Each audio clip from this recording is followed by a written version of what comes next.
What's going on, everybody? Welcome to the Frankie DeStoli Show. I am your host, Frankie DeStoli. I am excited because I got Mike and Jay Scarpa in the studio today, the newly married Mike and Jay Scarpa. And Mike and Jay, they have an extensive background, but they are the kings and queens of creative finance. So if creative finance and getting deals with no money down, no credit, low interest rates, if that's the stuff that interests you, we got a great show for you today. But I'm going to give it just a quick background on Mike and Jay before I bring them in. So Mike and Jay are 28-year-old real estate investors. They're entrepreneurs and they're coaches. They're leading the charge towards financial freedom. Mike, originally born in Bayonne, New Jersey. That's my boy right there. And Jay, originally from Puerto Rico. They both had high-paying career jobs, and they left them to pursue their real estate dreams in 2022. Since then, they've completed over 100 transactions, 90% of those transactions being creative finance strategies, and they've built a portfolio valued at over $3 million. They also purchased their own primary residence, a lakefront property in Pennsylvania, with no money down and a 2.9% interest rate using creative finance. And one thing I'm super excited is they're going to talk about that and how you could do that today as well.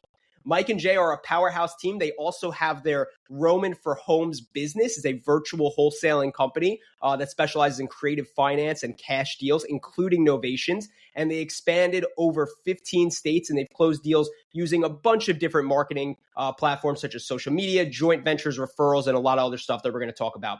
In addition to that, they also have Roman for Homes. In addition to Roman for Homes, they also founded Roman's Creative Academy.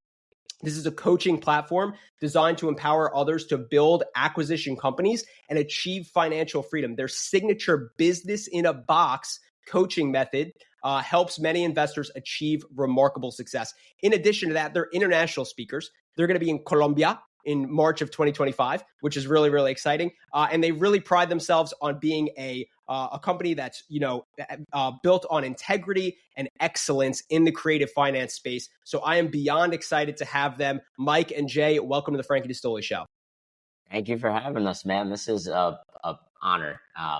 We haven't seen you in a while. We know you from South Jersey, and you are honestly very inspiring when we're watching your journey, brother, between you being a family man, your faith, how you take charge in your business. It's awesome, man. We're definitely watching. Yep. I appreciate you guys. No doubt. Well, you guys are inspiring to me too. And anytime I'm thinking like creative finance, I'm like, what would Mike and Jay do in this situation? You know what I mean? It's cool. It's funny. As I was doing that intro, I was like, wow, I feel like kind of like the, MC, and it's like, I'm not welcoming for the first time ever Mike and Jay Scarpa, but it's like I'm welcoming for the first time ever on the Frankie DeStoli Show, Mike and Jay Scarpa. I've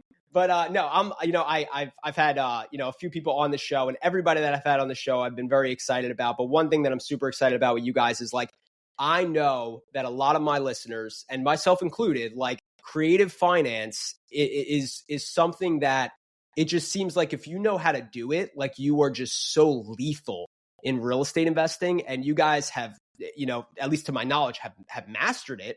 And all of your students that I see in Roman's Creative Academy are constantly gassing you guys up and saying how, they're buying deals and they're taking action. And it's just really exciting. So I'm excited to have you on. I have so many questions. I've done some creative finance stuff, but it's not like it's a tool in my toolbox, but it ain't like the DeWalt drill. So like, I'm excited to like really get into this and to talk about it with you guys. But, we'll just start with you guys. Like, give me a little bit of background. I know I kind of briefly talked about that, but like, how'd you stumble into creative finance and what has it done for you guys, from kind of being, in law and accounting to where you guys are now? Ladies first, because you actually. Yeah. So back when we were in our W-2s, I was a real estate paralegal and Mike was an accountant. Mike will tell you that he did not want to get into real estate investing whatsoever. But I was on track to, I'm going to be a lawyer. I'm going to law school. I'm studying. And then I got to do work at a law firm, right? A big law firm in Philly. And I got to see all those hours, right? But I also got to see the client side of it. And I was like, all of these people are doing real estate and I want a piece of the pie. So Mike, let's go. Yeah. Right. And so we bought our first house, and that one was conventionally.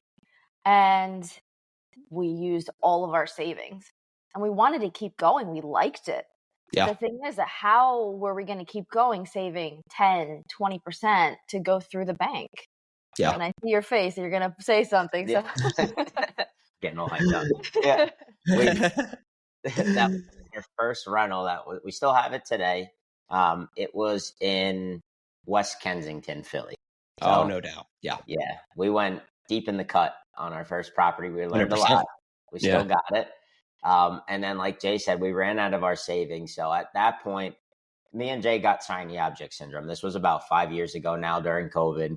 We were handwriting mailers. We were on Bigger Pockets thinking about hard money and flips. And then we were reaching out, like we were all over the place. So Jay wound up saying, hey, Mike, like, I don't think it's a great idea for us to go out and on our first off-market deal, try and go and use private money. We don't really know what we're doing. And if we mess up, we're playing with other people's cash. Yeah. But she was like, how can we do this without having to do any of that? Jay is a very resourceful person. She's like in business. This business probably would not be here if Jay was not here, because I'm all about just like hustle and grit. And Jay is extremely resourceful and figuring out what can we do and maximize with what we have and grow. That's a great skill. Yeah.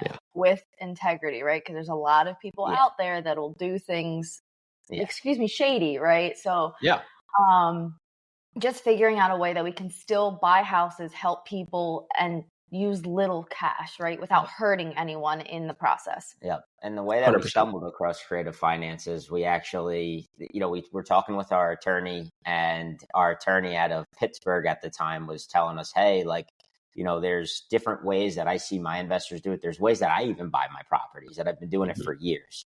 And he started breaking it down for us. And then on top of that, we wound up going to a meetup virtually during COVID, and they were talking about it, and it kind of just aligned at the same time. So at that point, we wind up going out, hiring some coaches, and, that's where it all started. Nice. I think so many people fall into that same bucket of like, we bought our first house. Where do we go from here? Right. And it's like, especially if it's not like a traditional BRRRR where like you have a plan in place of like, I'm going to buy it, I'm going to renovate it, I'm going to refinance out of it, I'm going to take that money and recycle it into another deal. It's kind of like, hey, like I bought a rental that performs really well, but I used the 20% conventional loan, and like it maybe didn't need so much work that I wasn't able to put a ton of sweat equity into it to like pull that money out. And now it's like, cool, I'm kind of like, in this purgatory for like 2-3 years while I'm saving to buy the next one. And like, I hate my job and I don't want to be here any longer. Right. So like, I think in that moment, you probably stumbled into it and you were like, this is like heaven sent, because it's like, now this is the key out of the box. Exactly. And from there, basically our plan was never to wholesale either. Okay. So our plan was to just buy. Yep. Well, one of the first off-market deals we did was from Facebook Marketplace, and it was a cash wholesale deal. We made a quick $10,000, like maybe like for about 4 months after we really started diving into like lead generation and all that. We looked at each other, we said, damn, that was a nice quick little 10K. And then the next deal Jay found on Facebook Marketplace, which was our very first creative finance deal. That one was in Western Pennsylvania. We got it it was a 2.5% interest rate. That was our lowest interest rate we've ever gotten. Wow. It was a 5-year term, and we closed on it with, it was like $9,800 between closing costs and money to the seller. So, wow. So let's unpack like all of this, right? Because even me, like I get, like I said, I'm not like a very, very savvy creative finance guy in a sense, right? So I think a lot of my listeners are probably in a very similar boat. It's like, all right, you find this deal in Western PA and it's got a 2.5% interest rate. That's awesome. How did you go about approaching this seller in regards to like doing creative finance? And what is like your thoughts on like how to make it into an investment? Yep. You want me to run with it? Go ahead. So Jay actually found it on Facebook Marketplace. This was her lead. He posted it. The seller posted it that he was selling it. He posted it on Facebook Marketplace. It was a listing, right? Jay just clicked the button. Hi, is this still available? He reached out, said, hey, yes, it's still here. Are you interested? And then Jay ran our opening script on him, right? So like everybody, you have your discovery script. You ask your why questions, your timeline, repairs. So at the end of that script, with our script, we always lead with creative finance instead of leading with cash. So at the end of our discovery script, we basically ask the seller, hey, if we were to do X, Y, and Z and take over your monthly payments or make you monthly payments, is that something to make you happy? And he said, yeah, it actually would be. So we hopped on a phone call. And now with creative finance, this is like one big thing that I wanted to touch on with you in the audience today, is that when you're negotiating creative finance deals, it's very important to not give offers. It's important to ask questions to allow the seller to give you an offer. Because creative finance is a solution, right? Yes. And if you give them an offer, it's going to be very one-sided based on what you would want. Right. So when we talked with the seller, we asked him, his name was John, and we said, hey, John, look, man, I know you said that you were open to seller financing and it's something that you'd be interested in. If we were to pay all the closing costs and buy it as is, first and foremost, what do you think the longest you'd be willing to give us to get you cashed out for all the equity? Right. Now, do you want me to go pretty deep into the numbers? I want you to go deep. Yeah, 100%. 100%. Let's do it. All right. So the purchase price was $135,000. Okay. He had a loan on the property. It was a 30-year loan, and he had 5 years left on it. So basically, we had all principal. Every payment that we were going to start paying was all principal at that point. Yes. It was about a $30,000 left on the balance. So his other, say, 90 grand, give or take, was on a balloon payment. That's how we structured it. So if you guys aren't familiar with the balloon payment, basically what that means is that $90,000, me and Jay buy the house today. And then in 5 years from now, at the end of the term, we have to cash that seller out for all of that equity we owe him.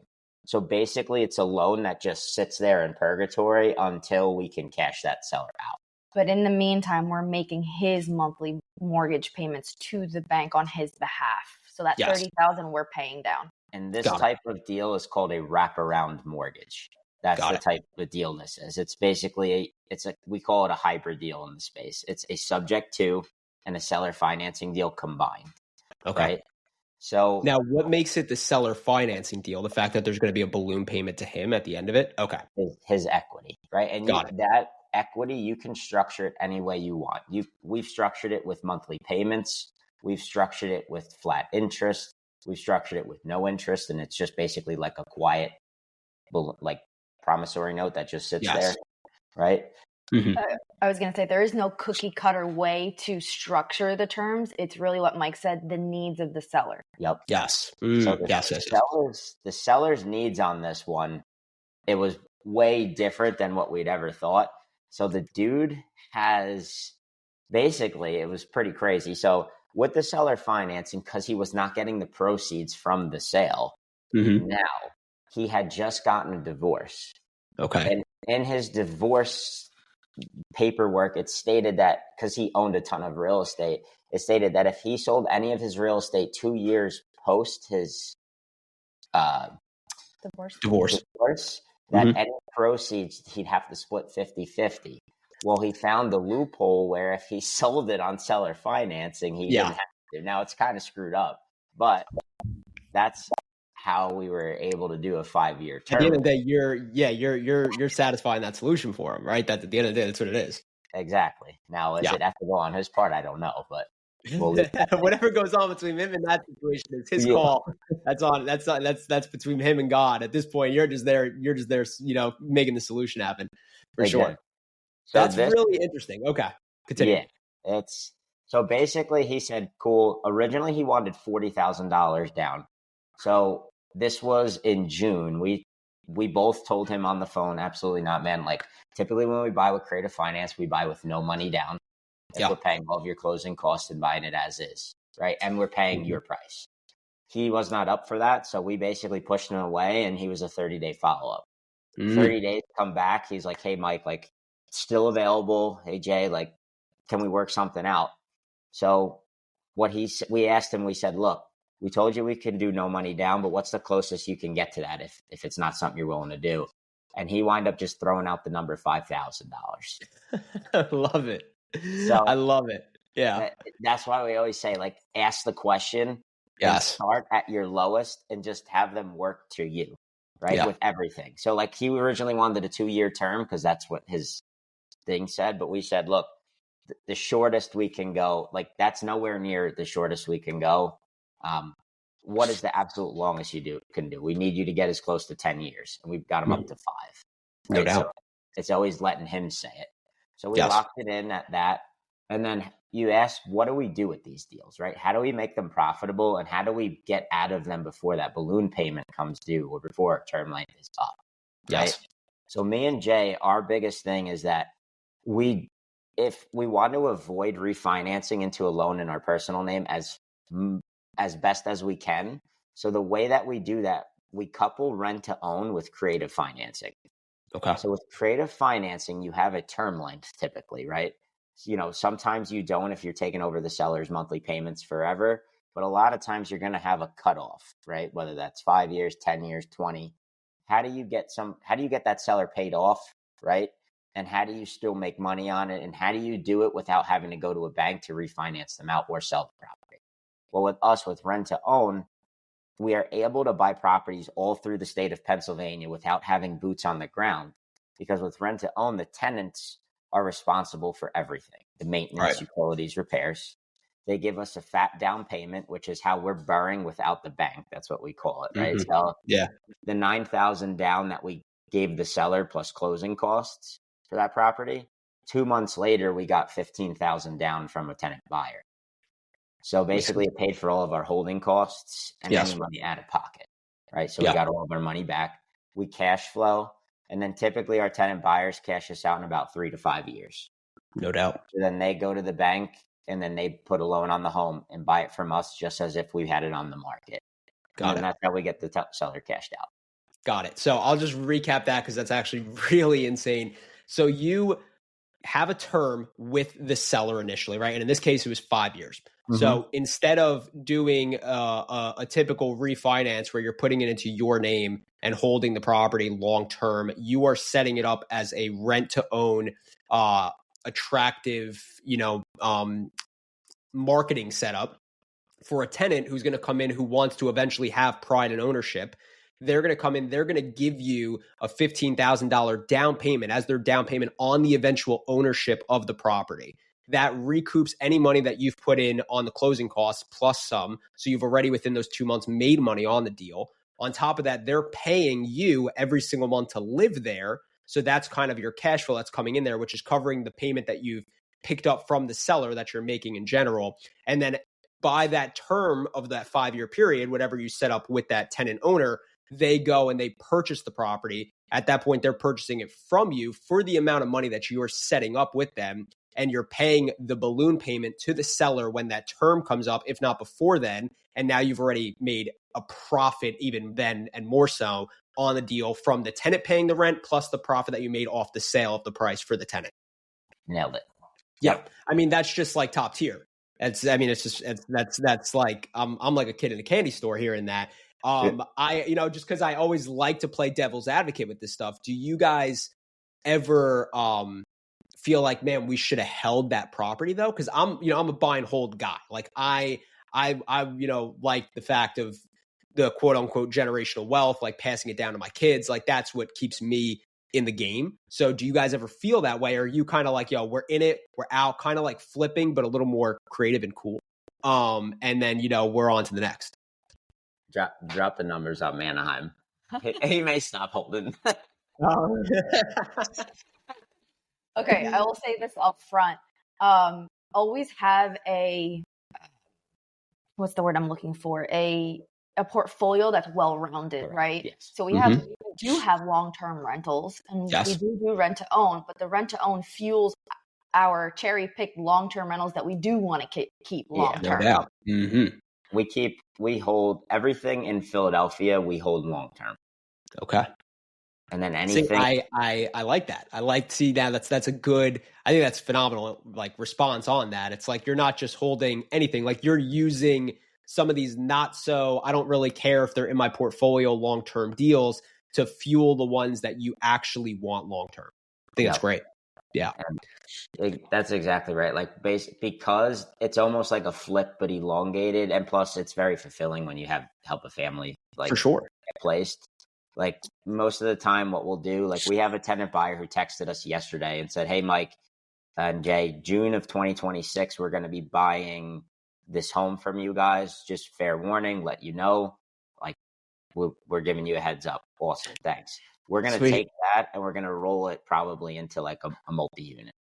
This specific one, he's replaced a roof. He's redone the whole front fascia of the house. We have another one that the guy this spring is doing a roof, and they're like happy as can be. And they tell us all the time, "I don't care what happens. I'm not leaving this house. That lockbox is off the house. I'm buying it." Yeah, no doubt. That's awesome. That's awesome. And you know what? You're so right, Jay, because it's like they're fixing the house up. They're putting their own money into it. They're even more invested. And it's further out in PA for you guys to get to. They're your boots on the ground team. It's actually really, really awesome.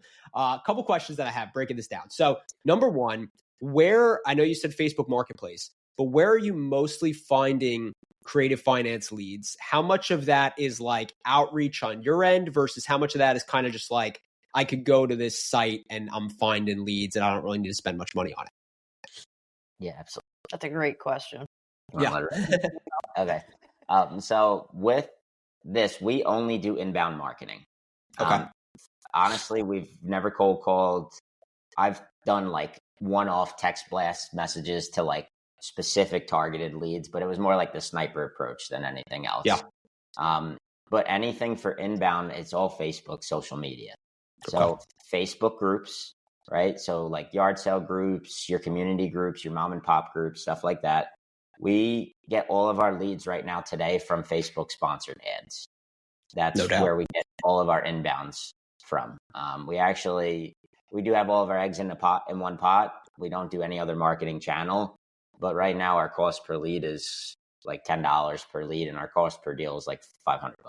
I was going to say in the industry, sponsored ads have such a bad rep, but it also comes down to your marketing strategy too. So one thing that we do, and we still do this today, is we use the Facebook groups. So when we started for over a year, our first 10 to 15 deals that we did in our first few properties we bought creatively were all from posting in Facebook groups saying that we were looking to buy a home. So we did it all for free. And then Facebook Marketplace is also another one. There's one piece of advice I could give the audience that I've seen so many investors do is hold back from telling everyone what they're doing. Yeah. Like you are buying houses, because that is one of the ways that we got one of our top performing rent to owns in our portfolio. That one that we just talked about where the guy replaced the roof, that was Jay's friend from high school. That was her dad. He worked at Franklin and Marshall and Lancaster, and he wanted to move. He was retiring, but he just bought the house. So he wanted $8,000 to walk away with, and we took over his 2.7% interest rate for the rest of his term. Completely turnkey house. Yeah, he like just mopped it, and he was like, "Here you go, guys." Right. That's crazy. And that was it. It's so crazy. I'm going to tell you exactly how we got this house that we live in. Yeah. It was December of 2023. Jay gave me an ultimatum, said, "We're leaving Philly," because we were house hacking a duplex in like line of Kensington, and she was for like years now. She was like, he said it was only supposed to be a year. Yeah. Yeah, 100%. So we did. She said, "Look, we gotta figure out a plan. We gotta start making moves." So I said, "All right, well, how we get a lot of our other homes, let's try it this way." So I put a post out there on my personal page. It was a red background, and it said, "Hey, everybody, me and Jay are looking to buy our next home ASAP. We have completed over 70, and I was specifically targeting people who maybe had properties that they wanted to either assign or something like that. I said, "Me and Jay have specifically done over 70 plus real estate transactions at this point. We can close smiley face." We had like 10 comments, people reaching out to us. And then what was really cool is I had some random lady reached out to us in our inbox and said, "Hey, Mike, I see that you made a post. I think I shared it into a couple groups. Yeah. I'm going through a divorce. I'm behind on my payments. I'm in pre-foreclosure. I need your help. That was this house. Wow. Literally teed up for you. Yep. And then when we got here, I looked at Jay. I was like, "Oh, we're flipping this, baby." You wanted to flip Stay in the house back a little bit longer, honey. Yep. And she said, "Absolutely not." Yeah. So we gave her. She had a VA loan on the house. So this house today, again, this is just a prime example of how free organic marketing, telling everybody what you're doing and making a quick, silly post can make you a lot of money. This house is worth $330 right now. We bought it on a subject to, right, where we take over the seller's payments on her behalf. Mm-hmm. We took over her balance of $179. We gave her $10,000 down and caught up her $6,000 in back payments, and she walked away. Wow. And then now, how long is that term? It's a 30-year fixed. So Okay. we have another 27 years on it. Okay. So she was just into it. Yeah. Yeah. She just had bought it in 21. Yep. So now you first and foremost, it's phenomenal. You have this. Are you just like, if this is your forever home, like you're just going to pay subject to on that interest rate, because it probably will never go back down to that type of interest rate. And you're just going to keep paying that. And then that'll be it, just in perpetuity until it's paid off. Right. Yeah. I mean, if the interest rates ever like come down within range, because we have so much equity, we could refinance and take a lot out. And even if we did sell it, because it's on paper our primary, we would have no taxes, like tax liability. So it's like right now, or the rents are insane if we wanted to rent this place. Yeah, that's the other thing too. Like, because our interest rate's so low, our PITI is really low. Yeah, we have a lot of options. So that's always great to have. Yeah.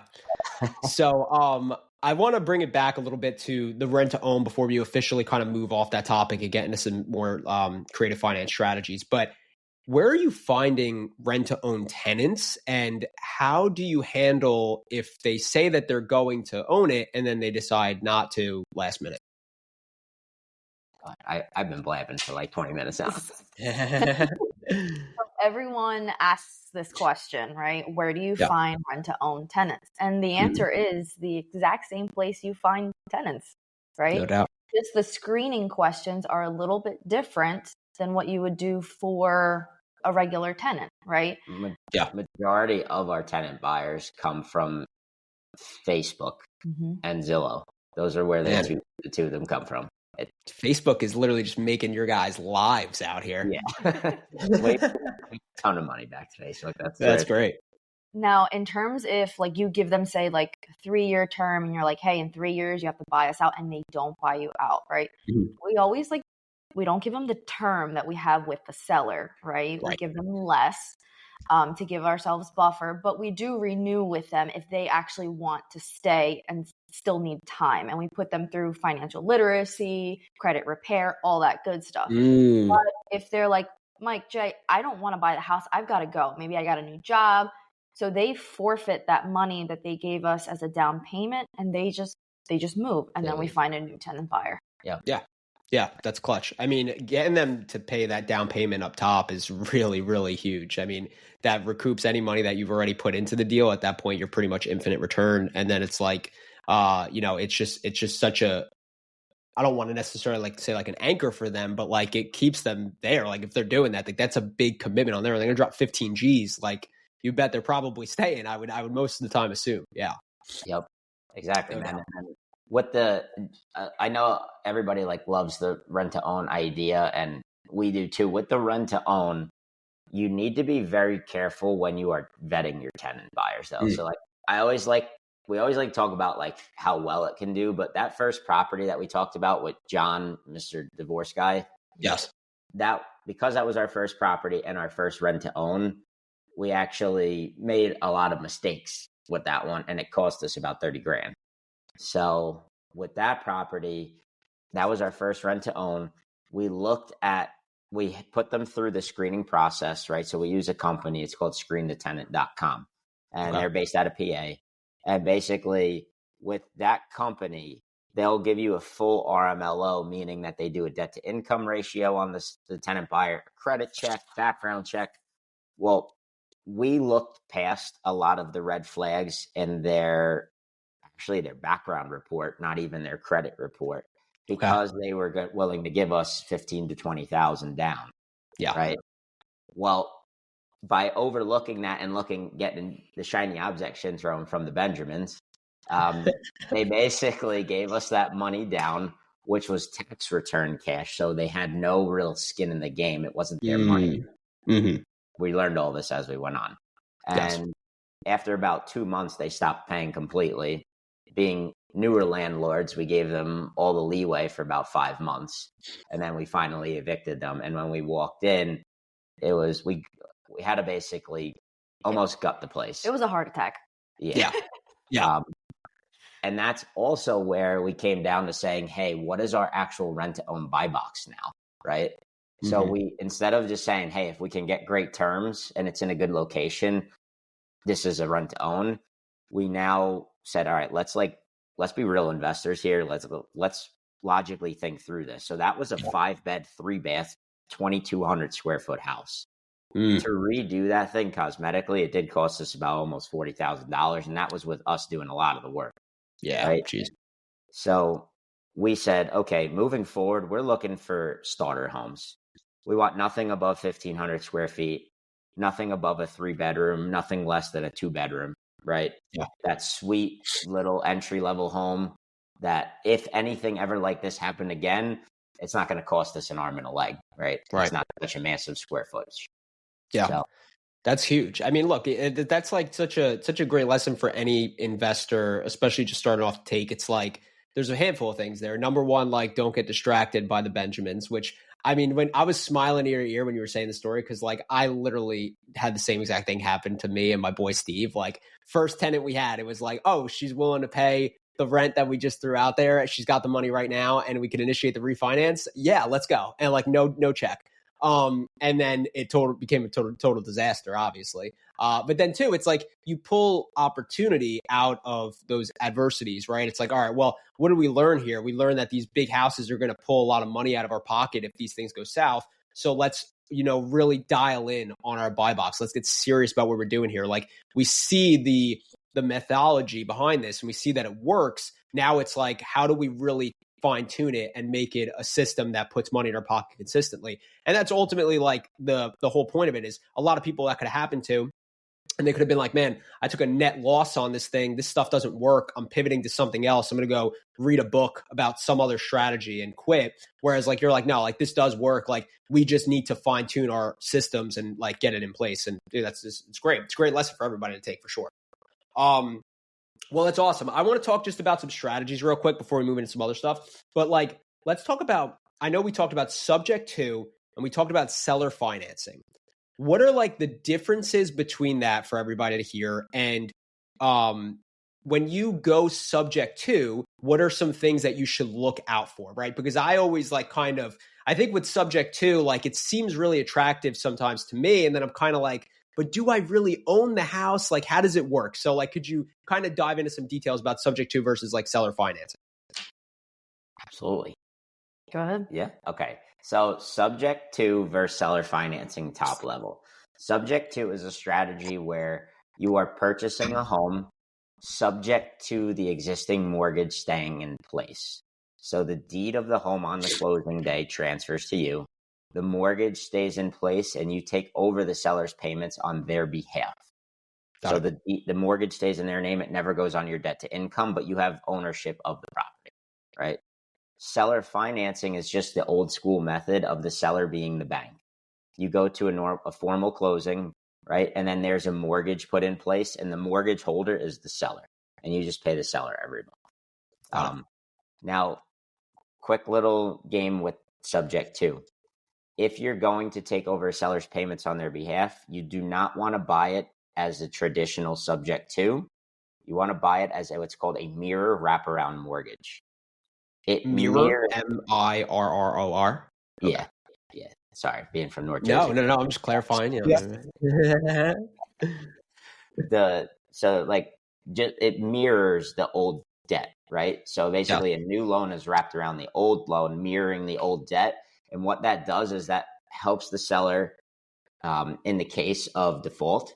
So like if you were to take over their loan on behalf and then you default, with the old subject to method, they're just giving up their deed to you with really no paperwork in place, no paper trail, no proof. That's why you hear a lot of people talk about servicing companies, right? Sure. That is why servicing companies are needed for subject to, because it's that unbiased third party to say if somebody's paying or not. With a mirror wrap, you could save your money on the servicing company.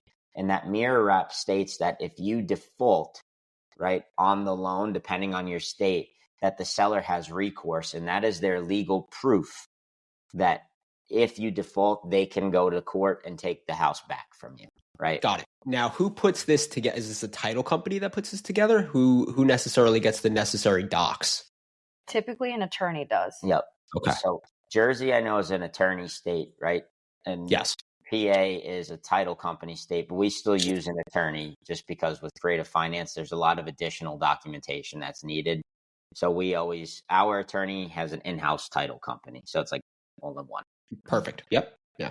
So the attorney puts all this paperwork together. The attorney is actually the one who taught us how to do this instead of subject to for the seller's protection. And it also helps them with their debt to income ratio. So they have proof that someone else is making the payments, and they could show that to a new lender. And it'll basically be like if they were renting the house out, they can write off a large portion of that against their debt to income. Got it. Now, when you go to assume the mortgage for a seller, right, how does it get set up where they pretty much like give you their login information to their to make their payments, and then you make a new login? Is that how it works? Do you ever contact the bank? Because I know they say if you contact the bank, they could pull like a due on sale clause, that type of stuff. So how do you go about kind of that handoff and that transition to start making those payments? Yeah. So I just want to say a little tidbit. We never assume the loan. We're just making the payments on their behalf. But you want to give a little game on what the difference is with the assumption and yeah. So assuming the loan is that you are taking on that debt on your credit, while taking it on behalf of them, just you never get that on your credit. It's not in your name. That loan, that mortgage just stays in their name. Got it. So in terms of the mortgage, yes, our TC has a bunch of CYAs that we've done with our attorney that she gets all together with the seller. And one of those is a mortgage login portal sheet where she gets all the information from the seller. And on the day of closing is when we receive that. And then we switch everything for us to be able to log in and pay the mortgage straight through the mortgage portal. Yep. Got it. And we just change the password. Yep. That's it. No doubt. Have you ever had a due on sale clause called on you guys? Knock on wood if you haven't. Please knock on. I will give this little nugget. The due on sale clause is typically called because you don't have proper insurance in place. Yep. Okay. Or you took the deed the wrong way. Yep. Got it. Okay. When you take the deed, all of our students, we don't allow them to take the deed in anything but a land trust. Mm-hmm. We take all of our deeds in a land trust. It's for two reasons. One, anonymity purposes, right? Mm-hmm. So like no one can really trace a land trust because it's not a recorded document. It's in our filing cabinet and no one else besides the attorney ever sees it, right? No doubt. And then on the other side of it, there's something called the St. Germain Act, where it states that if a home is in a land trust or in a trust, it's a gray area, right? Mm-hmm. They can't call a due on sale clause. The bank can call a due on sale clause at any time, though. So I just want to say that out loud. They can do whatever they want. That is the risk on both the seller side and the buyer side. So just like any other real estate transaction, that is a risk. We're just putting up more roadblocks as we go and making it a little bit more advantageous for us and keeping the bank calm, right? That's what our goal is. Yeah. And then the insurance side of it, that is, like Jay said, that's probably one of the most important things because that's the bank's security if anything goes wrong. Mm-hmm. So if they see anything that looks off on the new policy versus the old one, their red flags go off. and they're like, hold on, something's wrong here. Like, are we still protected? And then I think about it as like a panic button. They hit the panic button. They're like, call the loan due. Right. Yeah. But if you don't give them a reason to panic and they're still getting their money and they're still protected, they don't want to own property. Banks are in the business of lending cash, not owning real estate. Yeah. So. That's facts. I'm assuming, so obviously subject to, you are not assuming the mortgage, you're just making payments. Thank you, Jay, for calling me out on that. You're just making payments on behalf of the seller. So when you go to the seller financing side, the seller doesn't have a mortgage anymore. So all of that is pretty much negotiable in regards to what the rate that they're looking to get, the down payment, all of that stuff. So I assume that's got to be kind of more of like fun negotiation stuff. If you wouldn't mind sharing some negotiation tactics that you guys have used or anything along those lines, I know that you guys absolutely rip it when it comes to negotiating creative finance. That's all Mister here. Yeah, I could tell for sure. I know Mike's like looking ecstatic over there. He looks hungry. We just bought a seller finance deal. We closed on it for ourselves on the last day of the year. So we just made the cutoff. And that was a straight seller finance deal in Bethlehem, PA. Okay. So that property, there's many reasons why somebody will do a seller finance deal. We get that question all the time. Even some of our students, when they first start with us, they're like, why wouldn't the seller just put it on the market and like clean up, right? Yeah. And put all that cash in their pocket. Very valid question for sure. But the real thing about it is not all sellers want that. So this seller that we got the property from, and I like to give examples to make it real and then like connect the dots. This seller, her grandparents built this house in 1940s, a one-owner home. So she had all the equity in the world in the house. We took it over with tenants in it, but they're really good people. We're actually sad that they're leaving. And the main thing is with this lady, at first, she reached out to us through a Facebook sponsored ad. She originally said she wasn't motivated, but as soon as somebody says they're not motivated, I say, yeah, bullshit, you're motivated to tell. Something's off here. Yeah. Right? So we asked her the seller financing question, and we said, like, look, is this something you'd be open to? Because based on your price, I think that's the only way we could do this. And she said, I don't know. I don't think so, blah, blah, blah. But we said, we knew there's something there. So we called her. We get on a closing call with her, right? And I'm going through the notions, right? And I'm asking her, I said, her name is Tammy. I said, hey, Tammy, I said, look, if you want this price, this is the only way we can do it. So she's pretty savvy. I didn't know this until she started spitting some game with me. And I'm like, all right, we're going to have fun now. So she basically said, look, Mike, like, I want 20 grand down if we do this, like just started spitting terms. And I was like, all right, I want 20 grand down. I want X% interest rate. I get $1,500 in rent right now. My payment's got to be more than that, like blah, blah, blah, all this shit. So I said, look, Tammy, I said, typically when we're doing seller financing, I am buying with little, I always go back. I'm like a robot, right? I say the same shit. Right? Yeah. I always say, look, we typically buy with no money down. So what you're looking for is a little bit outside the realm of what we can do. And I will be 100% honest with you, Tammy. I know you said you're looking for interest, but really, typically when we're doing seller financing, I'm not really paying interest. And if we are, it's just a couple points, because I want to make sure that we're both happy. And Tammy, if you're not aware, on top of that, if we pay you interest every month, right, you're going to have to pay taxes on that interest income at the end of the year. So you're only giving up more of your money to Uncle Sam than you need to. And my goal is to try and put as much in your pocket as possible. Yeah. I said, because the whole thing with seller financing is that this is your rental property. You don't live here anymore, right? If you sell it right now on the market, Tammy, you're going to get cooked. You're going to get smoked with taxes, right? And then if I pay you monthly, principal only, it's ticking down your balance extremely fast. So when I buy you out at the end of our term length, whatever that balance is, you only have to pay gains or long-term capital gains on that amount.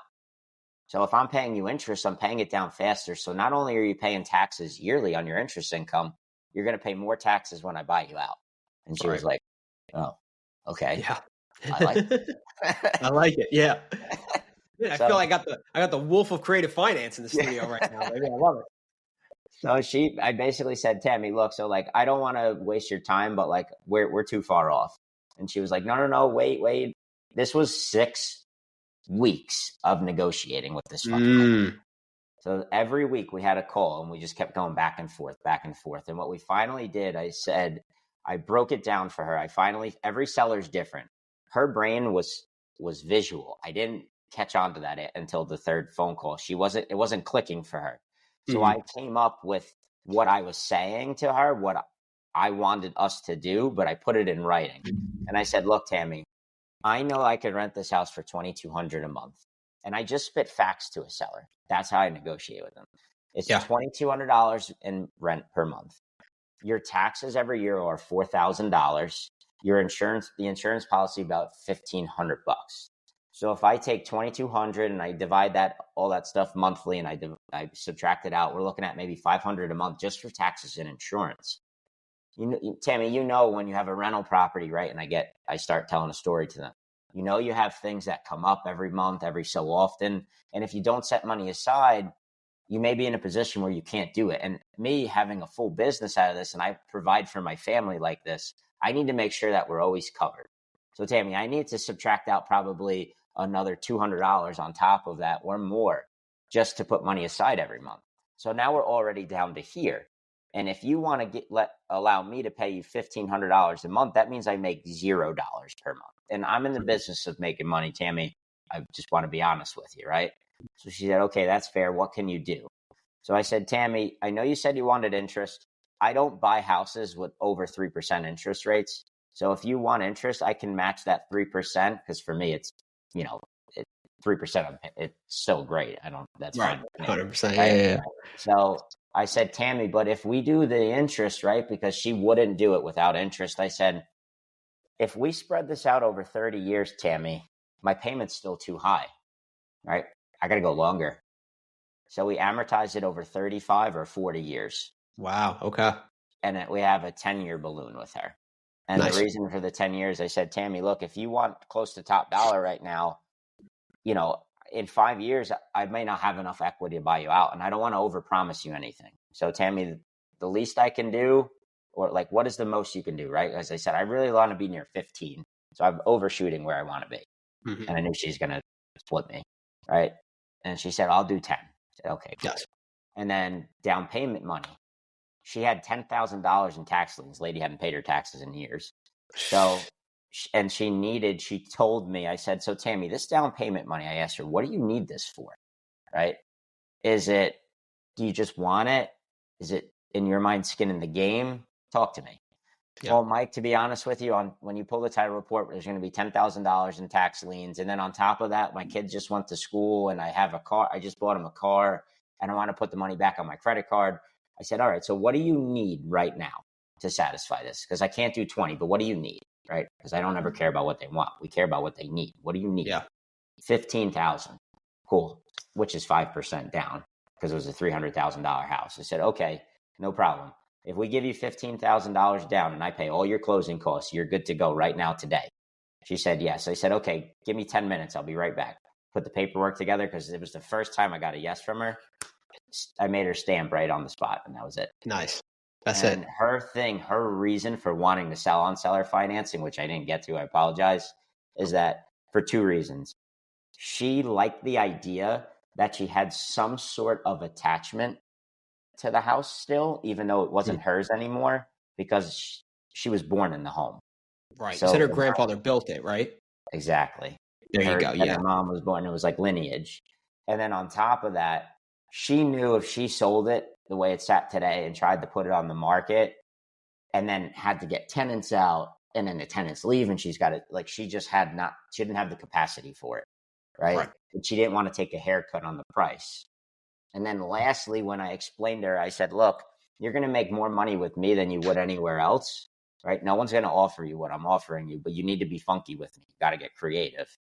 Yeah. She saw that and I lit her up. So there's two things with Tammy and every seller has them. She was money motivated and she was emotionally motivated. So I allowed her to stay in the deal and be emotionally motivated and be connected. And money motivated, I had to highlight the things that she'll get monetarily. Right. Yeah, that's great. That's awesome. I have one question based off of that, and then I want to revert to some other stuff. But when you're buying creative finance, are you guys strictly looking for more turnkey type properties, Or if you aren't, or maybe if you have experience buying something that isn't turnkey, where are you going to get renovation money in regards to that? Great question. So we always strive to buy all of our properties in as close to turnkey as possible, because the whole point of it is, if we're going to come in with little money down, like we want to be little money down and out of pocket as possible. So that down payment money from the tenant buyer for rent to own can basically recoup all of our cash. Got it. Now, if we do need to do a renovation, like this Tammy property, it's a very nice house, but the tenants have been there 10 years, and it's going to need kitchen cabinets. It's going to need the hardwood floor sanded and refinished, and it's going to need a paint job, right? Mm-hmm. Probably 10 to 14 grand, maybe in work, give or take. Yeah. Right. So for that, we do have the cash to do it, but liquidity is, especially when you have a lot of moving parts going on, is huge. Yes. So a lot of times what we do, right, for this property, the entry fee was 15 grand to her, and it was $10,000 in closing costs. So we got a private lender to come in and lend us $35,000 on the property. Nice. Right. So we got in there in second position. So that covered closing costs, that covered down payment to the seller, and that gave us 10 grand in our pocket on top of that. So we walked away with a check for about $10,000 on the day of closing. Nice. Right? So that money is what we're going to use to renovate. And then when we get the tenant buyer, and we're anticipating 20 to 25,000 as a down payment for this property. And we have a 24-month term with our lender. So we're going to use the money from the down payment, stash it, and allow cash flow to rack up for about a year or so, and then get him paid out. Yep. Exactly. Yeah, dude, that's great. Yeah, that's like next level, because it's like you're now creative finance plus private money plus rent to own. It's like have like a stackable block building up. Yeah. And I'm assuming like all students probably at this point, I would assume, learn all of this in Roman's Creative Academy. So feel free to talk a little bit about that, how that kind of come about, and what do your students kind of learn? And feel free to just take the floor on that. Let her rip, fam. Yeah, so with Roman's Creative Academy, if no one knows who Roman is, right? Because I'm Jay and that's Mike. Roman is our doggy. Yes. I remember at first I thought your guys' last name was Roman, right? Mike, I think I would have called you Mike Roman, I'm pretty sure. And you were like, yo, it happens all the time, bro. Don't worry about it. We get that a lot. Either last name or this one is Roman. Yeah. So everyone, if you meet Mike, just call him Roman. That's it. But the reason that Roman's Creative Academy came about is because we learned so many lessons through creative financing.